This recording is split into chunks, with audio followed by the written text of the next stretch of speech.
이번 영상에서 다루는 내용입니다. 이번 스마트 하브는 와이파이를 활용하고 미니 사이즈로 만들어 실용성을 높여 제작하였습니다. D1 미니와 OLED 및 다양한 모듈들을 처음 사용자도 쉽게 사용할 수 있도록 하였고, ThinkSpeak라는 IoT 클라우드 서버를 활용하는 방법에 대해서도 다루고 있으니 끝까지 시청해 보세요.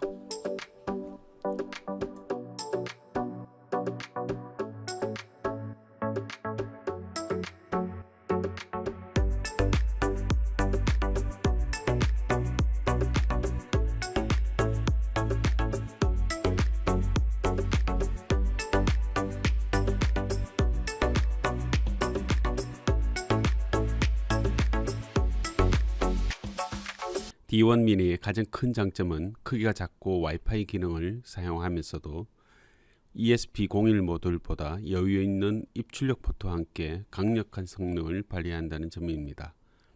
3.3V 전원을 사용하는 무선 통신 모듈이나 OLED 등 여러 모듈들과 전원을 연계하기가 편하며 3.7V 리튬 배터리로도 구동 가능하여 제품의 사이즈를 작게 만들 수 있습니다.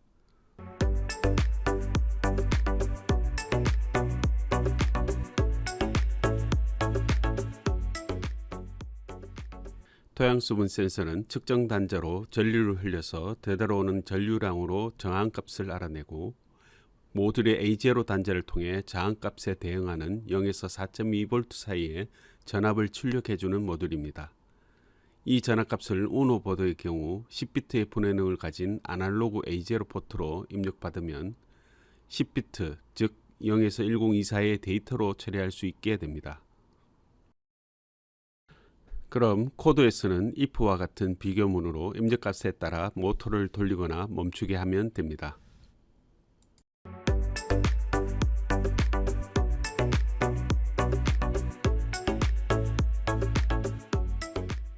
OLED는 통신 방식에 따라 I2C 타입과 SPI 타입으로 나뉘는데요. 화면과 같은 장단점이 있으며 보통 선연결이 간단한 I2C 타입을 많이 선호하고 있습니다. 이번 영상에서도 I2C 타입으로 진행하고자 합니다.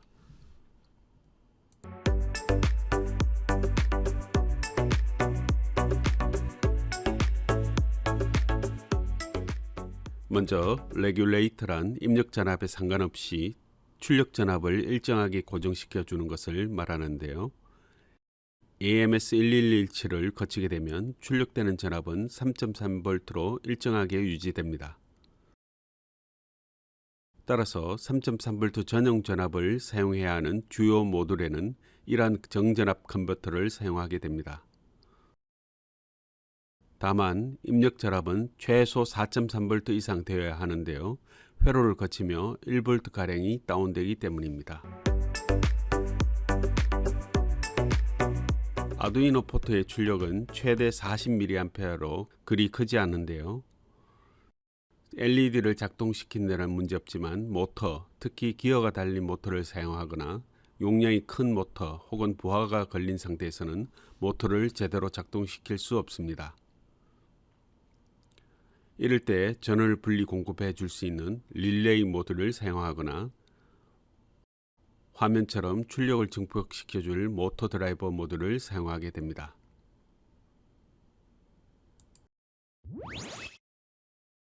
워터펌프는 전원을 넣으면 모터 끝에 연결한 날개 형태의 임펠러가 회전하면서 물을 입수구로 빨아들여 출수구로 배출하게 됩니다. 펌프 종류에 따라 다른데요. 화면과 같은 펌프는 물속에 잠기게 하여 작동시켜야 하며 물 밖에서 테스트할 때는 너무 오래 작동시키지 않아야 합니다. 물속에서 작동되는 이유로 모터 회전에 따른 과열을 상쇄해 주는 점을 고려해 만들었기 때문입니다. 튜브의 길이는 물통과 화분의 위치를 고려해 조금 여유있게 정하면 됩니다.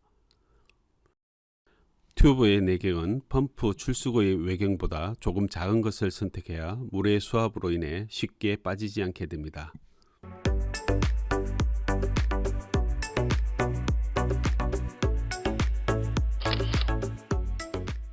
물통으로는 어떤 것이든 괜찮지만 엎질러질 것을 감안해 뚜껑을 닫을 수 있는 것이 좋으며, 수중 펌프 모터를 사용한다면 구하기도 쉽고 입구를 쉽게 통과하는 1.8리터 우유통으로 선택해 보세요. 기타 부품으로는 회로의 연결을 도와줄 작은 사이즈의 브레드보드가 필요하고요. 터미널 단자는 배터리 소켓에 전선처럼 단단하지 않은 허물허물한 연선을 브레드보드에 꽂으려 할 때 사용하면 편리합니다. 회로를 만들 때 기본적으로 회로의 전원을 켜고 끌 수 있도록 스위치를 달아주면 좋습니다. 하지만 스위치와 터미널 단자가 반드시 있어야 하는 것은 아니니 빼고 제작해도 됩니다. 회로에 사용할 전원 방식은 영상에 보이는 것처럼 다양하게 선택할 수 있습니다. 이동이 작거나 크기를 작게 만들려 할 경우에는 건전지나 리튬이온 배터리가 좋으며 상시적으로 화분에 적용하고자 한다면 배터리 교환 충전의 번거로움이 없는 어댑터를 추천합니다. 실제로 리튬 폴리머 18650, 리튬이온 등의 배터리로 테스트해 본 결과 배터리 용량에 따라 1에서 3일 정도 작동된 후 배터리가 소진되었으니 참고해 보세요.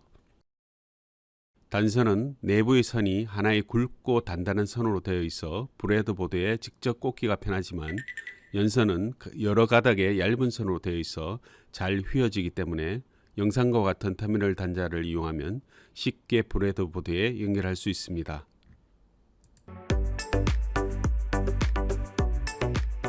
그럼 D1 미니와 OLED에 대해 좀 더 상세히 설명드려 볼게요. 먼저 위모스 D1 미니 기종은 ESP8266 시리즈 중 ESP12EX 칩을 적용한 노드 MCU 한 종류인데요. 와이파이 기능을 핵심으로 사용하지 않는 핀을 전부 제거하여 보드 크기를 최소화한 기종입니다. 즉 아두이노 우노의 축소 버전인 나노가 있다면 위모스 D1의 나노 버전이라 할 수 있습니다. D1 미니는 와이파이를 지원하고 크기가 작으면서 가격도 저렴해 다양한 IoT 기기 제작에 활용됩니다. 아두이노와 같은 보드들은 하나의 핀에 여러 가지 핀 명칭이 붙는데요. 잠시 정리해 볼게요. 이런 보드들은 다목적용으로 사용할 수 있도록 여러 기능의 핀들이 필요하게 됩니다. 만약 한 핀에 하나의 전용 기능만 둔다면 지금의 핀 수보다 훨씬 많아야 되며 그렇게 된다면 보드 사이즈 또한 매우 커지게 됩니다. 때문에 어떤 조건이나 코드에 따라 하나의 핀이 여러 가지 기능을 할 수 있도록 화면과 같은 핀맵을 구성하게 됩니다.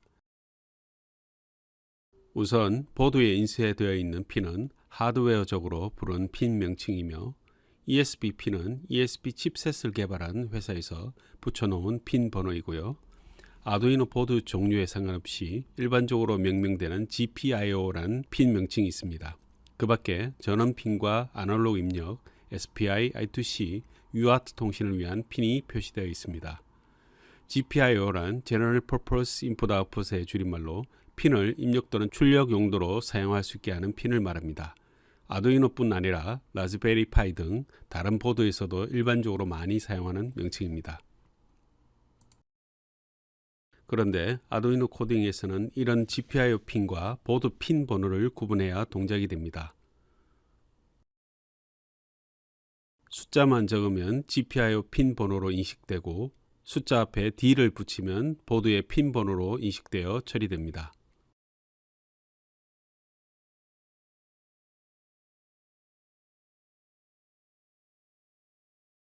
보드를 재부팅하려면 여기 리셋 버튼을 눌러주면 됩니다. 그럼 보드 전원 관련하여 정리해 드릴게요. D1 미니 보드는 마이크로 핀 케이블을 이용하여 전원을 공급받고 PC와 통신도 할 수 있는데요. 마이크로 핀 단자로 전원이 공급되면 5V 단자로 5V, 3.3V 단자로는 3.3V가 각각 출력됩니다. 그럼 회로에서는 3.3V 전원과 5V 전원을 여기서 끌어다 사용할 수 있습니다. 그리고 마이크로 핀 커넥터 전원의 공급이 없더라도 D1 미니 보드를 구동시킬 수 있는데요. 5V 단자에 전원을 넣거나 3.3V 단자에 전원을 넣으면 동작이 됩니다. 결론적으로 전원 단자는 입력과 출력이 되는 양방향 단자인데요. 5V 단자에 5V를 넣으면 3.3V 단자에서도 3.3V 전원을 뽑아 쓸 수 있습니다. 반대로 3.3V 단자에 3.3V를 넣으면 5V 단자에는 약 2.8V 정도만 출력되는데요. 전압이 소모되어 낮아질 수는 있어도 입력한 전압에 비해 커질 수는 없기 때문입니다. 마지막으로 아두이노 IDE에서 D1 미니 보드 사용을 위한 설정을 해주겠습니다. D1 미니 보드 또한 ESP8266 칩셋을 사용하기 때문에 ESP01과 똑같은 주소 링크를 파일, 환경 설정, 추가적인 보드 매니저 URL 항목에 넣어주세요. 툴, 보드 매니저 항목을 열어서 검색창에 ESP8266으로 검색해 보세요. 이어서 검색된 ESP8266 보드 패키지를 설치해 주면 IDE에 ESP8266 관련 보드 메뉴들이 추가가 됩니다. 그럼 그 중에서 wemos D1 R2N 미니 보드를 선택하면 IDE에서의 설정은 끝나게 됩니다. 다음으로 OLED에 로고 이미지를 넣고 활용하는 방법에 대해 설명드릴게요. 이미 언급했듯이 연결이 좀 더 간편한 I2C 타입 OLED를 사용해 보려 합니다. OLED 기본 사용법이 궁금하다면 링크해드린 OLED 기초 영상을 참고해 보세요. OLED에 단순히 데이터만 표시하는 것보다 화면처럼 작품에 어울리는 이미지를 넣어주면 좋은데요. 로고로 사용할 이미지는 구글 등에서 검색해도 되지만 종류별로 잘 분류되어 있는 아이콘 이미지 사이트를 알려드릴 테니 활용해 보세요. 웹 주소는 iconarchive.com인데요. 보이는 것처럼 깔끔한 이미지들이 잘 분류되어 있습니다. 여기서는 화면에 보이는 꽃 화분 이미지를 다운받아 볼게요. 검색창에 플라워 팟스로 검색합니다. 검색된 이미지 중에서 화면과 같은 이미지를 클릭해서 다운받아 보세요. 다운로드 PNG 버튼을 누르면 이미지가 확대되는데요. 이미지 위에서 마우스 우클릭으로 다운로드 하세요. 배경이 투명한 PNG 파일 포맷은 로고 작업에 매우 유용한 파일 형식입니다.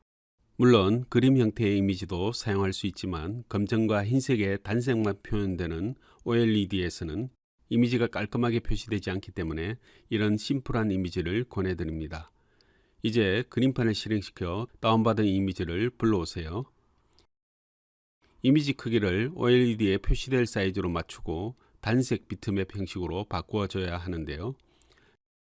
그림판으로 손쉽게 해결할 수 있습니다. 화면 메뉴에서 크기 조정 도구 버튼을 클릭하세요. 기준을 픽셀로 바꿔주세요. 이미지의 세로 길이가 OLED 세로 사이즈인 64픽셀을 넘지 말아야 하므로 60 정도로 할게요. 만약 가로 세로 비율 유지 체크를 해제하면 가로 세로 크기를 각각 설정할 수 있습니다. 파일 다른 이름 저장 메뉴에서 BMP 그림을 선택하세요. 파일 형식 옵션에서 단색 비트맵으로 선택하고 저장 버튼을 클릭하세요. 경고 팝업창이 뜨면 모두 확인을 클릭하면 됩니다. 이제 이미지에 대한 정보를 아두이노 IDE 코딩 툴에서 처리할 수 있도록 XBM 파일로 변환해 볼 텐데요. 화면에 보이는 사이트로 접속하면 프로그램 설치 없이 간단히 변환할 수 있습니다. XBM 파일은 이미지 데이터를 심표로 구분한 바이트 값으로 인코딩된 파일인데요. C소스 파일의 형태를 취하고 있어 아두이노 IDE에서 바로 활용하기 편한 장점이 있습니다.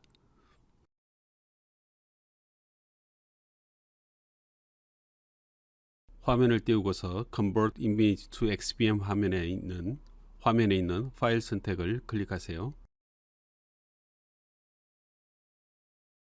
조금 전에 60 by 60 픽셀로 저장한 BMP 파일을 선택하세요. Convert and Download 버튼을 누르면 XBM 파일로 변환되어 저장됩니다. 이 파일을 메모장 혹은 워드패드 등으로 연결하여 열어보면 화면처럼 이미지가 C 언어 기반의 데이터 배열로 변환된 것을 알 수 있습니다. 그럼 이 부분을 플라워팟이라는 적당한 배열 변수명으로 바꾸어 아두이노 코드에 넣어주면 됩니다.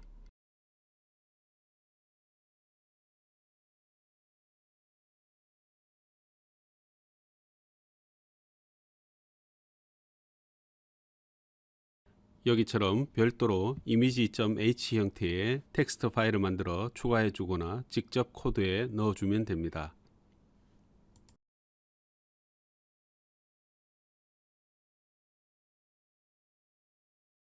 아두이노 메인 코드에서는 화면과 같은 형식으로 함수를 호출해 주면 이미지 정보를 불러오게 됩니다. 샵 디파인으로 정의하지 않고 폭과 높이 값을 숫자로 직접 넣어도 됩니다. 센서와 나머지 모듈들의 활용법에 대해서 설명드립니다. 펌프 모터를 원활히 돌리기 위한 모터 구동용 드라이버 L9110S 사용법을 설명드릴게요. 아울러 출력을 조금 높이고 싶거나 L298N 모듈을 갖고 있다면 이 모듈로 바꾸어 사용해도 됩니다. 단 코드 수정이 필요합니다. L9110S 모듈을 자세히 보면 반을 나누고 모터 A쪽 입출력과 모터 B쪽 입출력으로 나누어져 있는데요. A, B 중 어느 한쪽에 모터를 연결해서 사용하면 됩니다. 만약 A쪽에 연결하였다면 아두이노로부터의 제어 신호 입력은 여기 A쪽으로 넣어 주어야 합니다.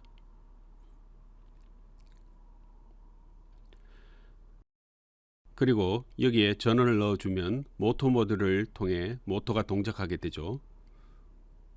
모터는 A1A에 하이, A1B에 로우 신호를 넣으면 모터가 예를 들어 시계 방향으로 회전하게 되고, 반대로 A1A에 로우, A1B에 하이 신호를 넣으면 모터가 반대 방향으로 회전하게 됩니다.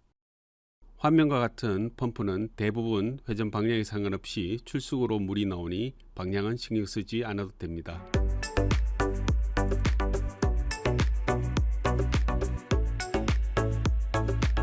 AMS1117 모듈의 사용법입니다.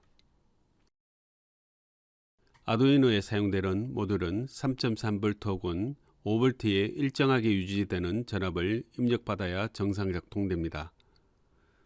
이렇게 일정한 전압을 출력해 주는 것을 전압 레귤레이터라고 합니다.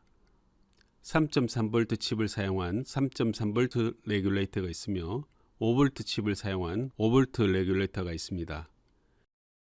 여기서는 3.3V 레귤레이터 모듈을 사용하고 있습니다. 주의사항으로는 레귤레이터를 거치면서 1V가량이 소모되기 때문에 입력은 최소 4.3V 이상이어야 하며 최대 허용 전류 용량이 800mA이기 때문에 소모 전력이 이를 넘어서는 큰 장치나 너무 많은 수의 장치를 연결할 경우 AMS1117 모듈이 손상될 수 있습니다. 이럴 때는 용량이 보다 더 큰 다른 종류의 레귤레이터 모듈을 사용하는 것이 좋습니다. 회로 연결을 보면 레귤레이터에서 나오는 출력을 장치 3곳의 전원으로 연결한 것을 알 수 있는데요.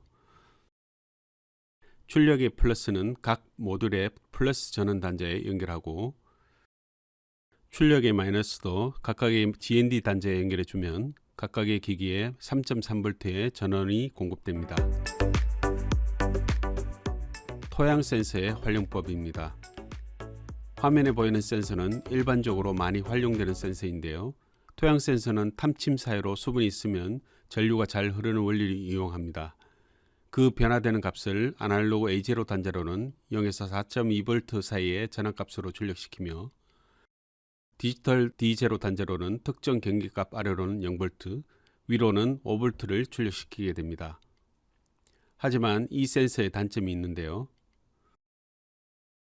장기간 사용 시 금속 부분이 산화에 의한 부식이 진행되어 제대로 동작되지 않을 수 있습니다.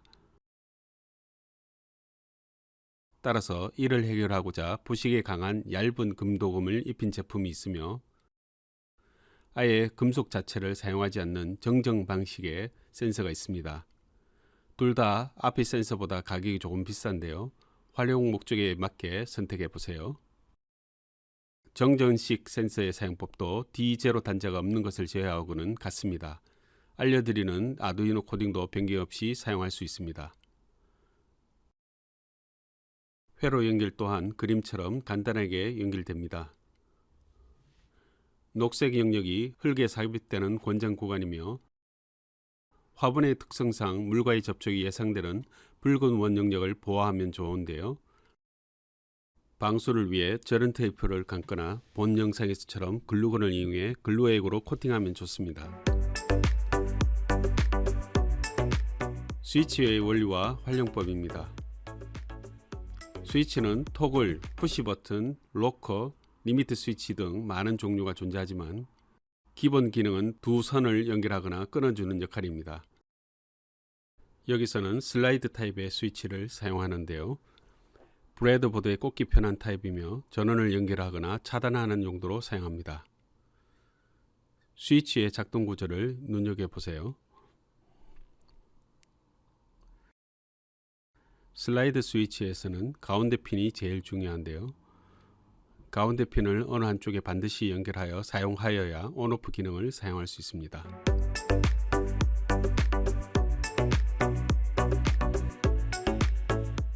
다음으로 전원 방식을 사용 환경에 맞게 선택하면 됩니다. A타입의 건전지는 가장 구하기 쉬운 장점과 교체가 번거롭고 비용이 많이 든다는 단점이 있습니다. 리튬 폴리머 또는 이온 배터리는 얇고 가벼운 장점과 충전 및 작은 커넥터 연결에 불편함이 있습니다. 18650 리튬이온 배터리는 이동성과 충전의 편리함이 있고 주기적 교환의 불편함과 회로 내 쇼트에 의한 발화를 주의해야 합니다. 어댑터를 연결하면 배터리 교환에 대한 불편함이 없고 상시적인 전원 공급이 가능한 장점이 있고 설치되는 곳에 전원 공급 콘센트 등이 있어야 한다는 제약이 있습니다.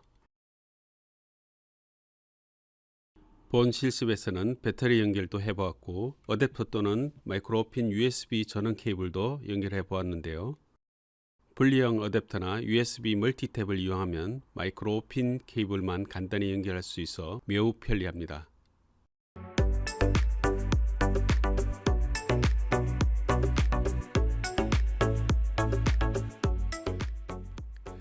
전체 개념도입니다. 수분 자동 공급 화분을 구현할 때 단계를 나누어 작업해 보면 좋습니다. 1단계는 와이파이 링크 없이 자동으로 수분 관리만 해주는 기본 기능으로 실습해 볼 수 있습니다. 2단계는 와이파이를 이용해 클라우드 서버에 접속해 IoT 기능을 활용해 볼 수 있는 실습으로 진행해 보세요.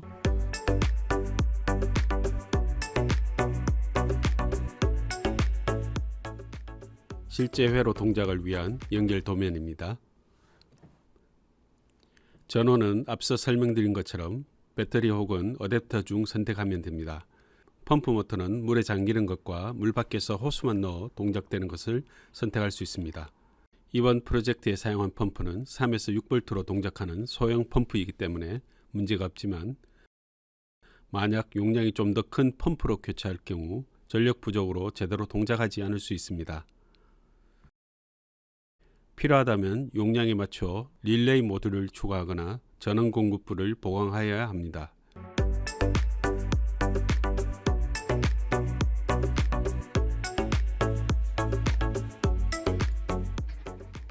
펌프 모터의 전원선은 기본적으로 길이가 매우 짧기 때문에 전원선을 여유 있게 연장해 보겠습니다.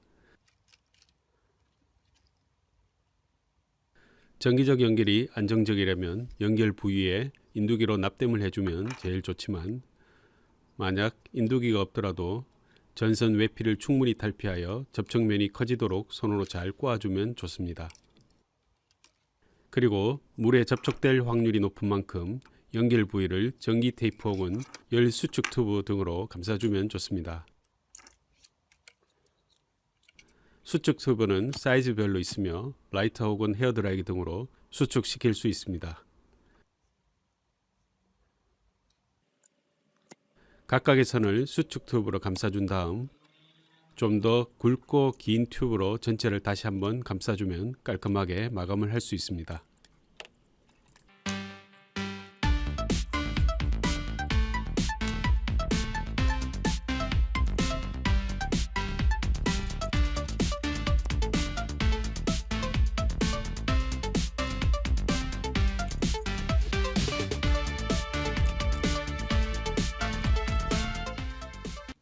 이제 우유통을 이용해서 수분 공급 물통을 만들어 볼게요.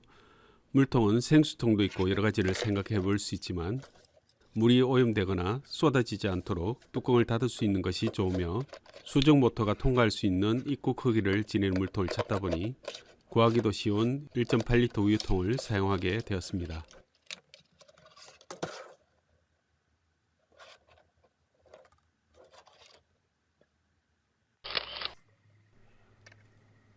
이제 펌프 호스를 끼워 볼게요.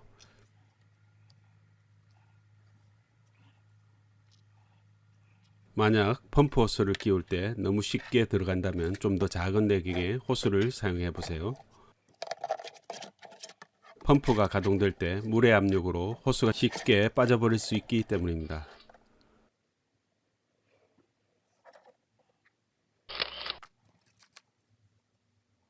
이제 호스가 통과할 크기의 구멍을 뚫어 주겠습니다. 드릴 작업은 손을 다칠 위험이 있으니 장갑을 끼고 안전에 유의해 주세요. 가급적이면 화면처럼 집에 막 쓰는 인두기가 있다면 인두기 사용을 권해드려요. 드릴로 뚫는 것보다는 작업이 훨씬 수월해집니다.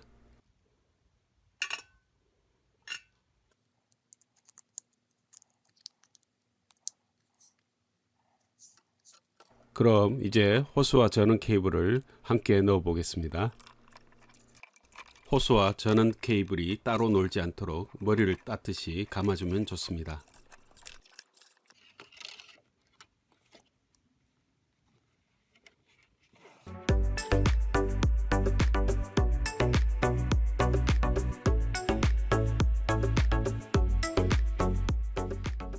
아두이노 코딩입니다. 관련 코드와 자료는 라두이노 사이트에 상세 자료와 함께 공개하고 있으니 참고해 주세요. 현재 와이파이 기능이 있는 것과 없는 것 두 가지 코드를 제공해 드리는데요. 먼저 와이파이 기능을 사용하지 않는 코드로 기본 기능을 테스트해 보세요.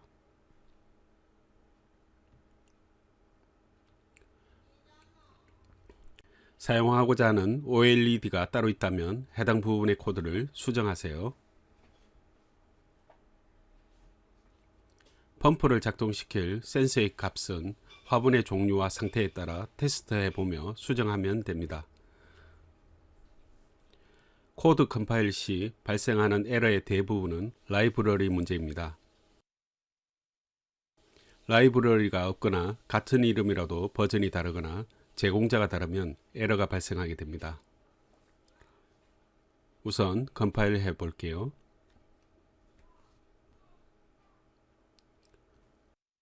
보이는 것처럼 라이브러리가 없거나 맞지 않아도 에러가 나지만 현재의 에러는 ESP8266 보드에 환경 설정이 되어 있지 않은 경우입니다. 파일, 환경 설정, 추가적인 보드 URL 부분에 ESP8266 보드 관련 링크를 추가해 주세요.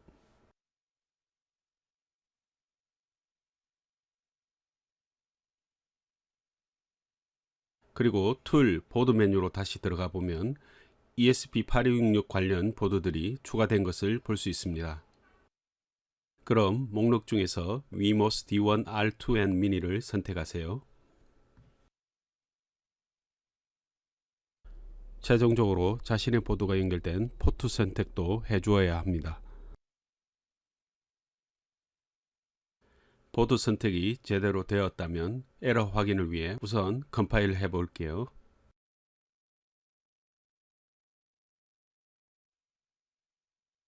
이제 에러 문제가 해결되었네요. 그럼 회로 도면을 보고 조립 연결 후 코딩을 전송하면 됩니다. 코드를 잠시 살펴볼게요. 셋업 부분에서는 포트의 입출력이나 OLED 관련 기본 설정 사항을 넣어주세요. 토양 센서로부터 입력되는 값은 여러분과 다를 수 있는데요. 센서로부터 측정되는 최저값과 최고값을 확인해서 보기 쉬운 100에서 0의 값으로 매핑하였습니다. 이 부분은 화분 속 수분이 줄었을 때 모터를 돌리고 싶은 값으로 설정하세요.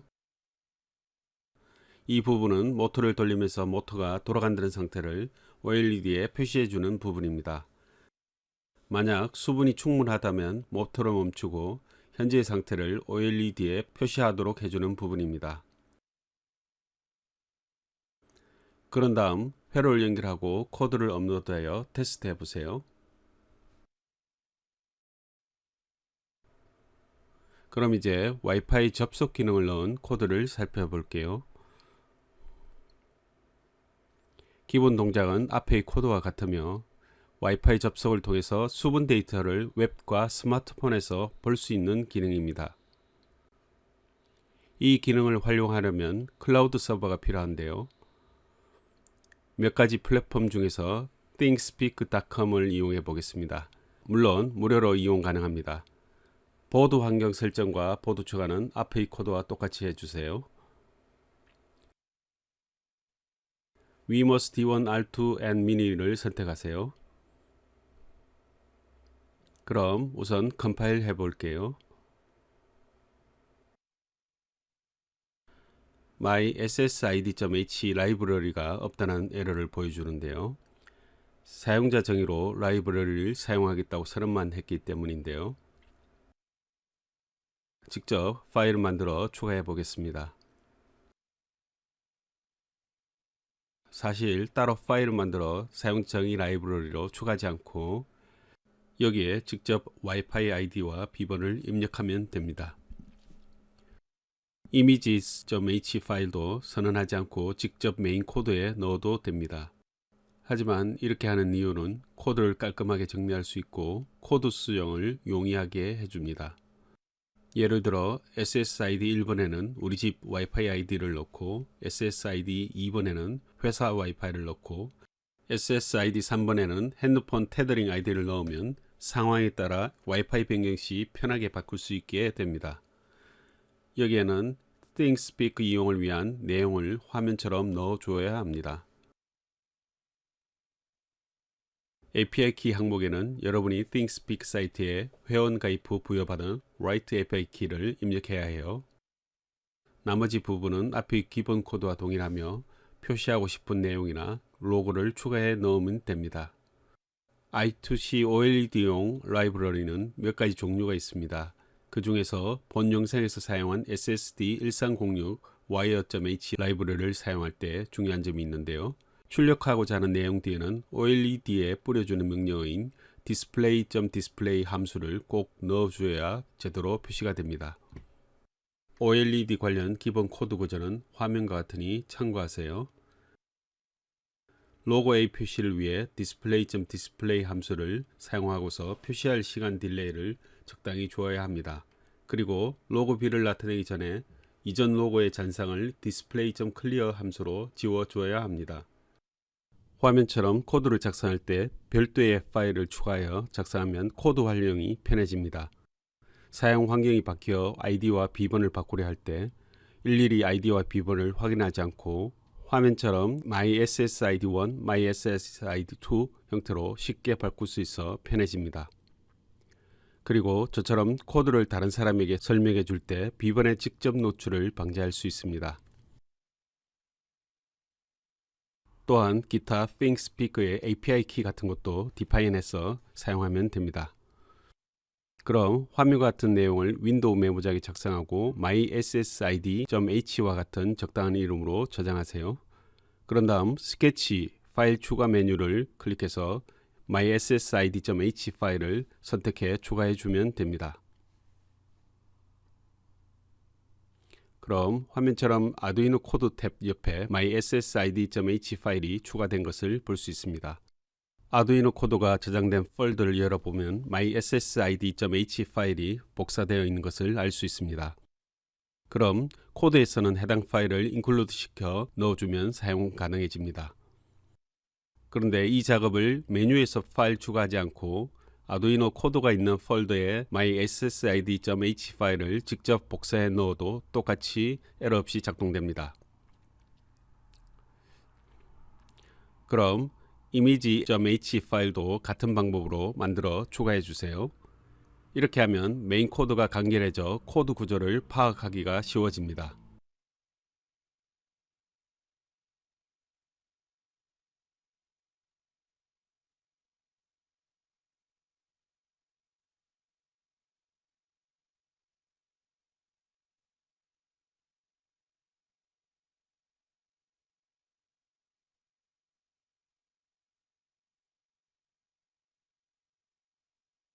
image.h 파일도 include 해주세요.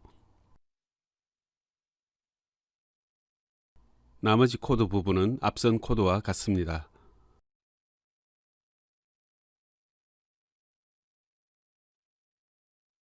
화분의 종류 및 화분이 놓여진 주변 환경에 따라 물 펌프가 작동되고자 하는 값으로 변경하세요.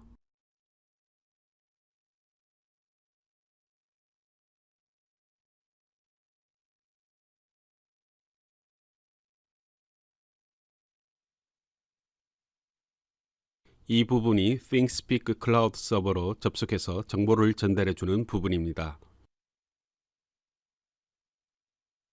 ThingSpeak에서 제공하는 형식이며 오타가 나면 정보를 제대로 주고받을 수 없으니 주의해야 합니다. 그럼 ThingSpeak 서버를 사용하는 방법에 대해 다루어 볼게요. 첫 번째로 thingspeak.com으로 접속하여 회원 가입을 진행합니다. 두 번째로 Get Started 버튼을 클릭하세요. 세 번째로 Create One을 클릭하여 새로운 계정 만들기로 들어갑니다. 네 번째로 여러분의 이메일 주소와 함께 관련 내용을 채우고 계속 진행해주면 쉽게 회원 가입이 됩니다. 마지막으로 가입 완료 후 등록한 이메일을 넣고 로그인을 합니다. 그럼 여러분들의 화면에는 비어있는 마이 채널이 열리게 됩니다. 뉴 채널을 클릭하면 화면과 같은 프로젝트 채널을 하나씩 생성할 수 있습니다. 각 프로젝트를 클릭해서 열어보면 설정한 항목들의 데이터가 보이는데요. 데이터를 보내는 하드웨어가 계속 작동 중이면 데이터가 계속 수집되게 됩니다.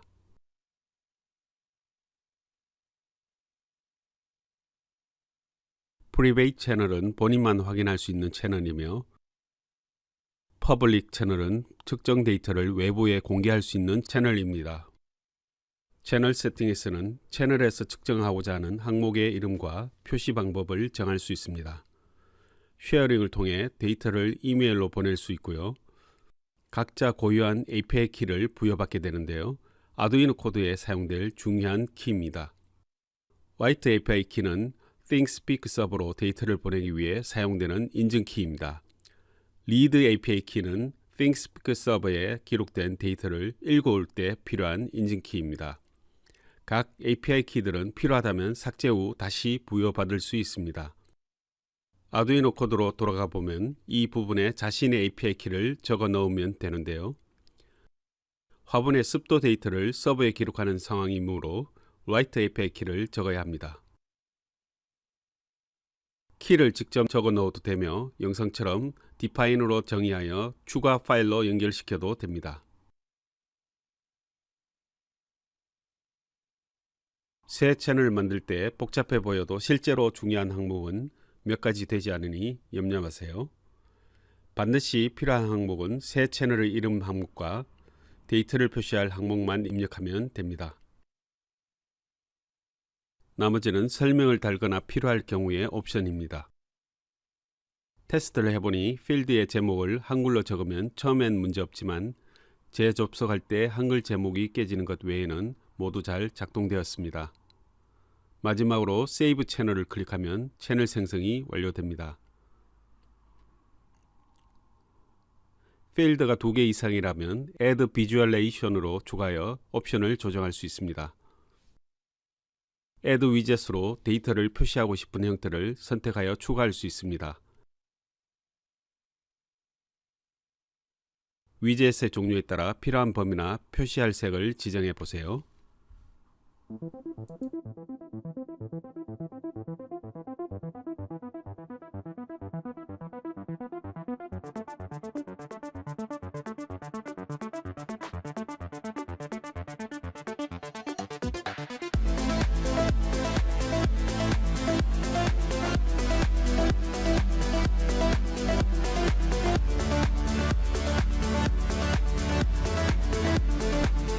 Export Recent 데이터를 통해 최근의 데이터를 JSON, XML, CSV 등의 파일로 저장하여 활용할 수 있습니다. 우선 예시로 엑셀에서 활용 가능한 CSV 파일로 저장해 보겠습니다. CSV 파일은 콤마로 구분된 데이터 파일로 엑셀에서는 셀 단위로 불러올 수 있기 때문에 데이터를 다듬을 필요 없어 편합니다. 그럼 엑셀 차트를 만들어 활용하거나 엑셀 데이터로 축적해 둘 수 있습니다.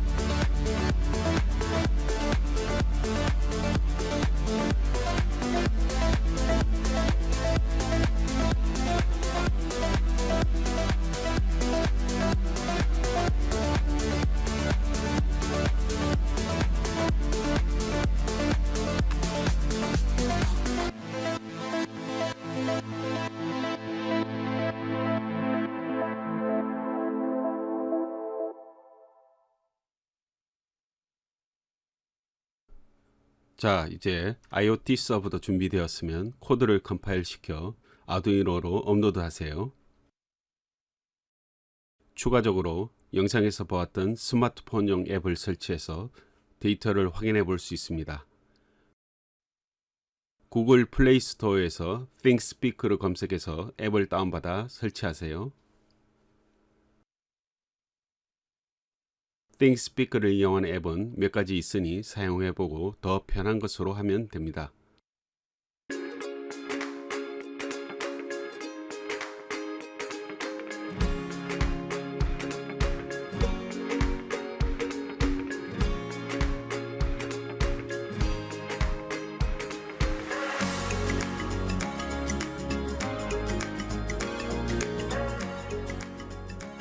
앱에서 채널을 추가하여 데이터를 표시하고자 할 때 입력이 요구되는 채널 아이디는 ThinkSpeak 사이트에서 채널 생성할 때 자동 부여되는 채널 아이디를 입력하면 됩니다. 생성 채널별로 아이디가 각각 있기 때문에 앱에서 보려고 하는 채널의 아이디를 입력해 주면 됩니다.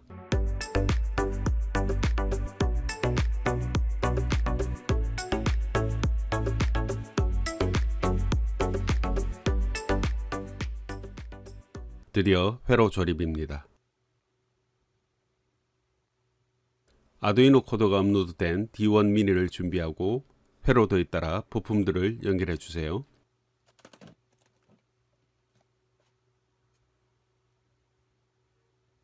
영상에 보이는 전원 레귤레이터는 뒤집어 꽂을 수 있도록 핀을 반대 방향으로 납땜한 것입니다. 따라서 여러분은 어떤 방향이든 배치하기 수월한 방향으로 꽂으면 됩니다. 중요한 것은 영상은 참고로 하고 부품 연결을 회로도를 보고 극성에 주의하여 정확히 연결해야 합니다.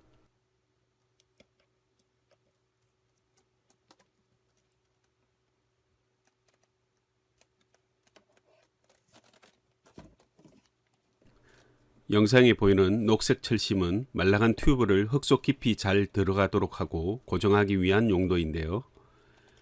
쉽게 구할 수 있는 세탁소의 철심 목걸이를 벤치로 잘라 간단히 만들 수 있습니다. 그럼 전원을 ON 시키면 로고가 나오고서 와이파이에 접속을 시도하게 됩니다. 그리고 데이터가 함께 표시되는 최종 화면이 나오면 성공입니다.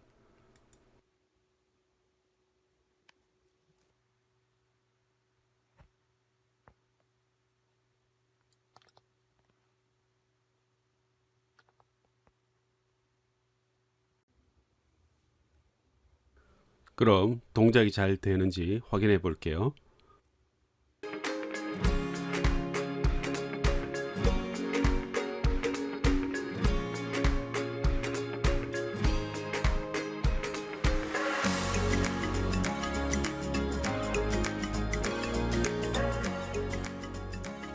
흙이 말랐을 때를 가정해 센서를 들어 올려 볼게요. 센서 값이 코드에서 정한 값 이하로 내려가면 곧바로 펌프 모터가 작동해서 물이 나오는지 보세요. 그리고 센서를 습기 가득한 흙 속으로 밀어 넣었을 때 펌프 모터가 멈추면 정상 작동하는 것입니다. 배터리 소모를 줄이기 위해 OLED에 전원 스위치를 연결해 보았는데요. OLED가 꺼져 있어도 잘 작동하는지 확인 중입니다. 네, 아주 잘 작동하고 있네요. 실험을 해보니 OLED를 꺼놓더라도 소형 배터리 한 개로 인해 3일 이상 지속되기는 힘들었습니다.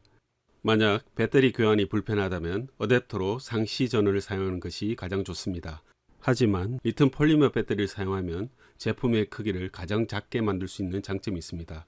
그럼 이번에는 재충전 사용 및 활용도가 높은 18650 리튬 배터리를 사용해 보겠습니다. 다만 18650과 같은 리튬이온 배터리는 합선에 의한 발암 및 소폭발 가능성이 큽니다. 따라서 연결 과정이나 사용 과정에서 반드시 주의가 필요합니다. 3.7V 두 개를 직렬 연결한 7.4V가 되는 소켓을 사용하고 있는데요. 소켓의 출력선이 부드러운 연선으로 되어 있어 브레드보드에 꽂기 어렵기 때문에 영상에 보이는 터미널 단자를 사용하면 쉽게 꽂을 수 있습니다. I've seen a lot of change, been through a lot of pain. Some things are not the same as they were a year ago. But all will be okay, I move on each and every day. The past is where it stays, way back a year ago. I've changed for the better this time. I thought I would never be fine. I strive just to say I'm alright. And for the first time in a long time I'm alright. I've seen a lot of change, been through a lot of pain. Some things are not the same as they were a year ago. But all will be okay, I move on each and every day. The past is where it stays, way back a year ago. 역시 잘 작동되고 있습니다.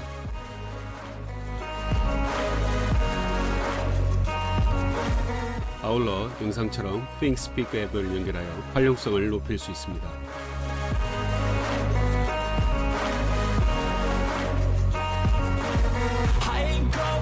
I'm not falling, I'll push all my chips and call all in. I'll bet on myself, you keep stalling. I hear destiny and it's calling. I'll keep my head up high through the downs and lows. And we're all going life, still nobody knows. But I'ma choose what's right and take what comes and goes. And ain't no one in life holding me back no more. I've seen a lot of change, been through a lot of pain. Some things are not the same as they were a year ago. But all will be okay, I move on each and every day.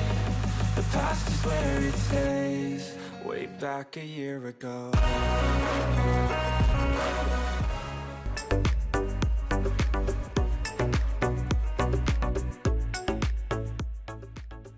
먼저 기본형을 만들어 보세요. 그리고 아쉬운 부분을 보완하는 방법을 지금 설명드릴 테니 적용해 보세요. 첫 번째, 장시간 사용에 따른 금속 탐지 부위의 부식 문제는 센서를 정적 용량 방식으로 바꾸면 쉽게 해결할 수 있습니다. 두 번째, 물과의 접촉이 우려되는 연결 부위를 열 수축 튜브를 사용하면 쉽게 차단할 수 있고 연결도 단단히 할 수 있습니다. 세 번째, 화분에 직접 삽입되는 센서의 회로 부분이 외부에 노출되어 있어 물이나 흙의 접촉으로 인해 손상이 될 수 있는데요. 쉽게 구할 수 있는 글루건으로 코팅을 해주면 간단히 해결할 수 있습니다.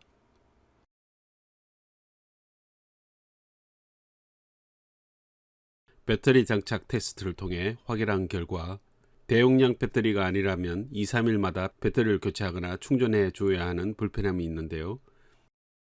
USB 소켓을 통해 어댑터 혹은 멀티탭의 상시 전원을 사용하면 별다른 관리 없이 사용할 수 있습니다.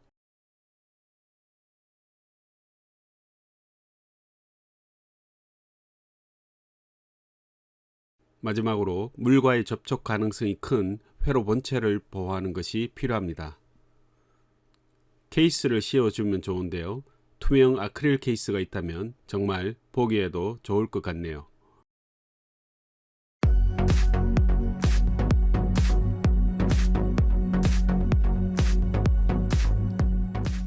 그럼 지금껏 설명드린 방법을 사용하여 집이나 사무실의 화분을 자동으로 관리해주는 시스템을 재미있게 만들어 보세요. 라조이노 IoT 사이트를 통해 다양한 학습 자료를 함께 제공하고 있으니 방문해 보세요.